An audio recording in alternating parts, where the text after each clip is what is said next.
A shocking moment was caught on video when a man pulled a gun on a pastor in the middle of his sermon in Pennsylvania. The gun did not go off, and the man was wrestled to the ground.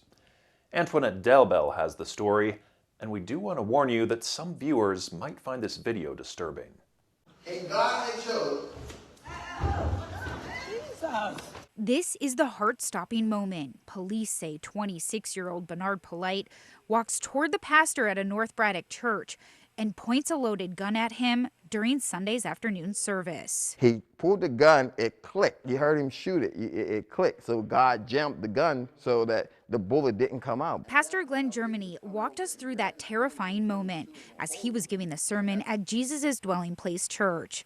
The small congregation had about 25 parishioners, including Germany's daughter, when he says the man walked from the back of the church to the front pew. He stood up and he smiled at me, and it was just a smile. But he comes to right here, and then all of a sudden, that's when I see him pull the gun, and all I could do is just, duck and try to get out of the way. That's when Deacon Clarence McAllister jumped in. The 63-year-old was behind the camera, taping the service a few feet away. But once I seen a gun, then I leaped out of my seat and leaped over that railing, and I tackled him down to the ground. The man had his back turned towards me, and I could see he would never see me coming. Both men said they wrestled the gun from his hands and held him down until police came. Troopers took Polite, who's from Braddock, into custody.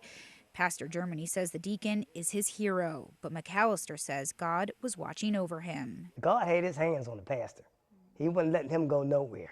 Pastor Germany says Polite said voices in his head told him to shoot him. He said, look, spirits was in my mind. He said that they got in my mind and they told me come in and shoot the pastor. He actually apologized to me. I told him that I forgive you and I want you to know I love you. But yes, I definitely forgave him. That was Antoinette Delbel reporting. Police have confirmed that a dead body was found inside the suspect's home Sunday night. So far, no other details involving the investigation have been released. Today, at least 14 million people are under severe weather alerts in the Plains and Midwest. It comes after a weekend of deadly storms and severe flooding inundated Texas, forcing first responders to rescue hundreds of people stranded by high water. Priscilla Thompson is in Humble, Texas, where a massive cleanup is underway.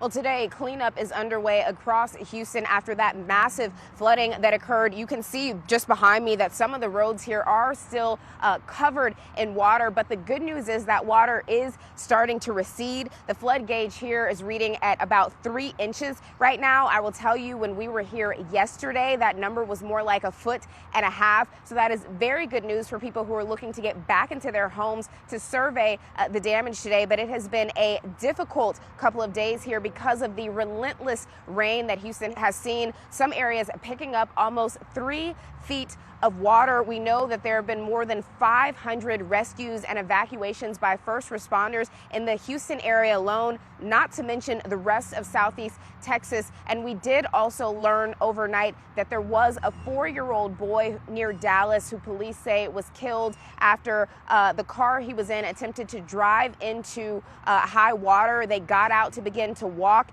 and say that the little boy was swept away. But today, the focus and the emphasis is really on cleanup, people getting back into their homes to see what remains. So certainly a long road to recovery for some folks here, but a bit of good news. While we were expecting the potential for major river flooding because the water also needs to be let out of those rivers, the good news is that because the rain has stopped and the water that's already on the roads is beginning to go down, that water that needs to be released from rivers and dams may now have a place to go so that it doesn't end up flooding more homes.